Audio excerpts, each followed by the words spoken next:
Dahil sa lakas ng paglindol dito sa Cebu, ganito ang naging pinsala at pagbagsak ng mga kabahayan ng mga kababayan natin dito sa Bogo, Cebu, 6.9 magnitude quake sa lungsod ng Bogo. na nagdahilan kung bakit may 72 na katao ang nasawi sa naging biglaang trahedya na to.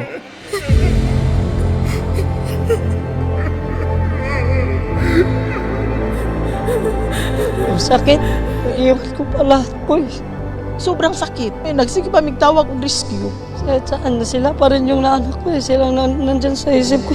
Ang bahay nila na dating nasa gilid ng kalsada, umusad pagilid. Inirekomenda na ng PHIVOLCS na huwag tayuan ng anumang istruktura ang 8 kilometrong Bogo Bay Fault na mitya ng 6.9 magnitude na lindol sa Cebu. Ito ang 385,000 pesos na nabuo nating fund para sa mga kababayan nating nangangailangan ng tulong dito sa Cebu. At sa pera po na nabuo natin, ganito po kalaking truck ang napuno natin. At ang mga nabili natin ay 6,000 pieces ng water bottles, 16 boxes ng delata, 1,300 capsules ng vitamins, at 10 sako ng bigas at 100 tents, unan at kutsyon ang ipapamigay natin. At syempre, laking pasalamat natin sa Panginoon dahil sa Kanya talaga galing tong blessings na to. At siya ang gumamit sa mga tao para makapag-donate at makatulong tong pera na to para sa mga nasalanta ng lindol. At dahil pupuntahan din natin yung mga pamilya pa na hindi pa naabutan ng tulong eh. Sa mga liblib pa, sa Ang mga lokasyon bundok. natin, yes, bundok. Mga masusukal na daan talaga. Tama. At pinapakita talaga namin tong 385K para makita nyo at ma-showcase kung gaano karaming kababayan ang mapapangiti nitong pera na ito at paano namin inallocate, dinivide at with full transparency, honesty na itong pera na ito ay talagang mapapadala sa mga nangangailangan ng tulong dito sa Norte. We will make sure na lahat mabibigyan sa mga masusukal na daan.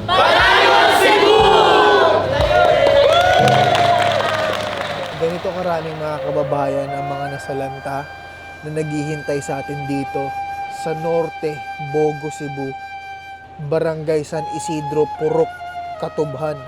Ito yung lugar na hindi talaga nabibigyan ng mga relief goods dahil napakatirik na talaga ng daan. Tsaka, ang sikip, literal na nasa norte tayo ngayon. At yung mga kababayan natin dyan, talagang mga nakatent, mga wala ng tirahan, wasak talaga yung bahay, at wala nang inaasahan kundi yung mga ganitong klaseng tulong. At nung nabalitaan namin na itong lokasyon na to hindi pa nakakatanggap ng tulong, talagang tiniis namin na kahit hindi namin mabigyan yun sa Bogo, Cebu, makapunta lang talaga dito dahil sobrang daming tao, nakikita nyo naman.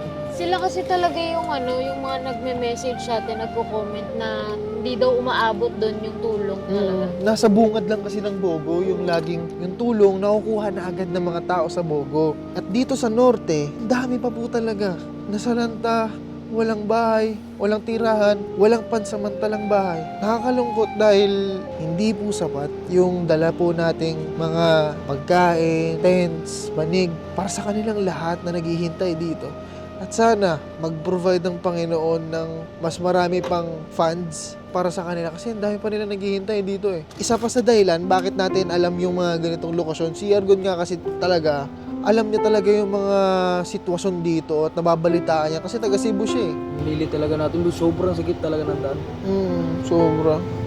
Dito sa lugar na to mismo, tuloy-tuloy pa rin yung aftershocks. Ayan, so lahat ng mga nandito sa tent, dito sa bukid, dito nila mas pinipiling tumira ngayon para mas safe in case na nararamdaman nyo pa po ba ang mga aftershocks? Ay, malakas pa po hanggang ngayon?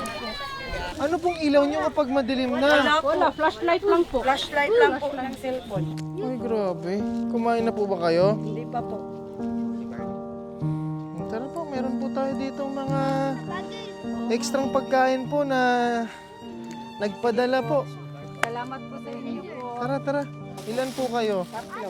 Tatlo po. 1, 2, 3. Salamat po. Salamat din. Talagang bayanihan sila dito sa lugar na to, Labi. Gawa ng sama-sama sila, hindi sila malungkot. Kasi magkakapit bahay silang magkakasama tent at nagtayo ng trapal. Actually, hindi nga tent yan eh. Trapal lang. Trapal Binuo lang. lang nila. Kaya para silang nagkakamping.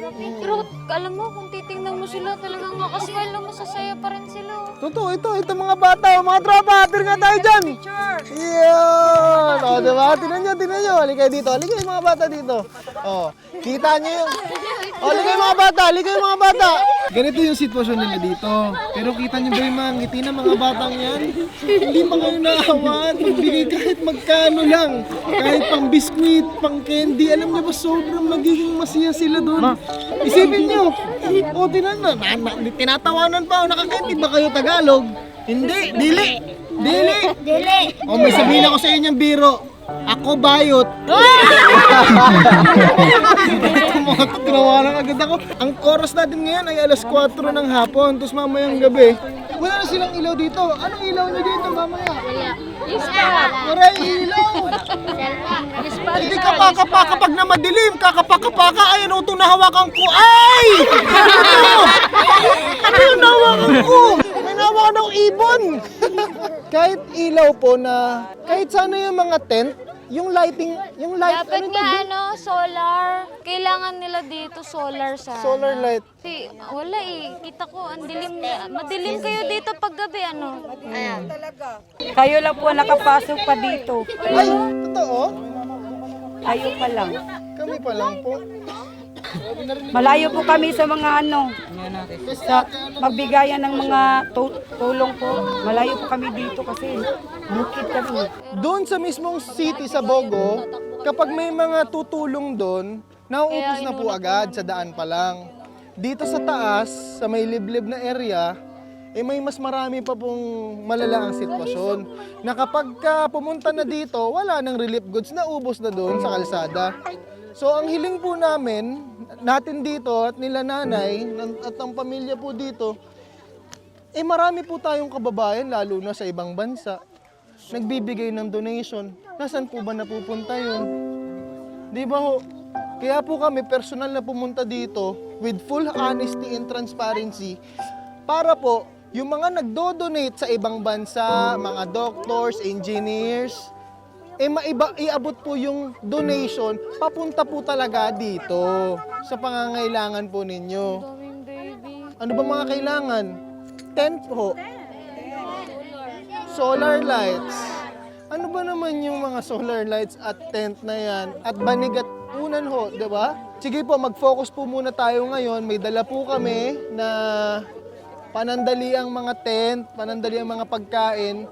At talagang mission po natin ay mas makalikom pa po tayo ng mas marami pa pong pagkain at magamit po para sa inyo. Ito po yung sitwasyon nila. One state na muna. One line. Mga nanay at tatay muna, ha? Hoy! Tinan mo! Live na live dito. Nagre-wrestling ang mga bata dito. Ayun na. Ganyan sila kasaya dito sa bukid. Kahit anong sitwasyon, alam mo, ang Pilipino talaga laging masaya. Pogi, oh, pogi.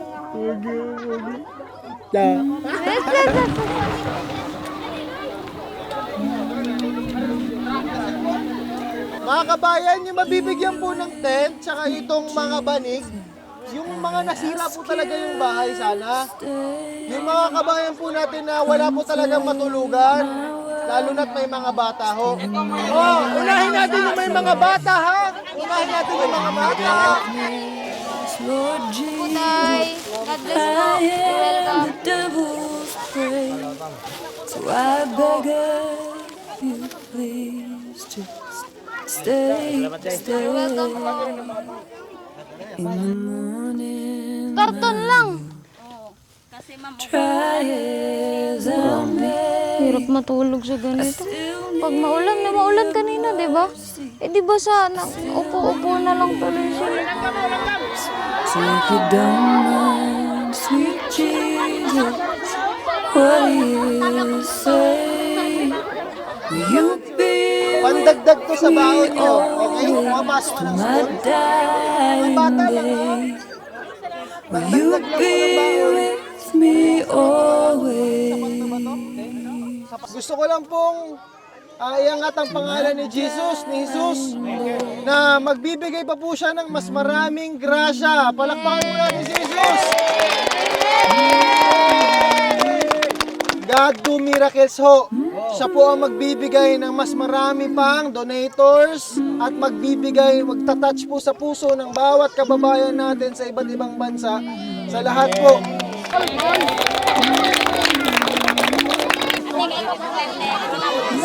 Eto na ang sitwasyon. Nagkakagulo tayo sa unan yan eh. Nauubusan ang unan yan eh. Sana nga ay magpadala pa ng mas maraming unan. Kumusta naman mo dire? Maglisod mi kay labi na mag-ulan. Mosulod ang tubig kay trapal ra man gud ang among gikuan. Nya narami sa sawg maghapin og kanang banig og mag-uwan, mga basa mi mamarog, maglingkod bitbit sa among mga anak. Nya usa pod sa lisod namo ari, wala mi kuryente, wala solar. Madilim no. Oh, ug nasay ka nang manghatag sa ris amo dito sa ubos, iglugsong pod namo, wala na mahabilin sa amo Wala na may maabutan dito. Kasi nakita namin nung papunta kami dito, sobrang sikip, ang liit talaga ng daan. Kaya siguro doon na lang sila nagsistay dahil doon lang kaya nilang puntahan. Kaya nga po walang pumasok dito sa amin. Kasi yung daanan din medyo masikip. Hindi napapasukan ng mga masasakyan na malaki. Ang dami talagang blinded din sa social media na marami pa talaga po kayo na hindi pa naaabutan ng tulong.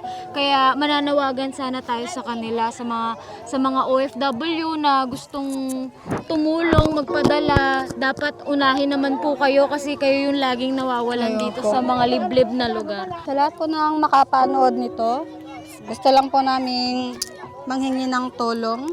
Gusto po namin ng solar, tent, banig, at saka po mga needs ng baby namin kasi marami ditong bata at matanda. Yun lang po yung gusto namin. Sana mapansin kami dito sa liblib na lugar. Grabe. Nakakapanlumo to. Nakakadurog ng puso. Ito yung temporary shelter ni nanay at tatay at silang dalawa na lang sa pamilya. Wala na silang inaasahan na anak o kapamilya. Tapos ito yung kanilang tahanan ng ilang linggo na to. Tapos kapag naulan, basa yung lupa. Pag umulan, butas-butas pa yan. E di kapag natutulog sila, naulan, basa sila. Sa totoo lang, yung itong relief good po na ito, panghuli po ito dahil may regalo po ito. Dapat sa taong susurpresahin po namin to. Pero nakita po namin yung sitwasyon nyo. Kita nyo naman yung kanilang temporary shelter, temporary tahanan. Butas-butas yung kanilang trapal. Dito sila natutulog.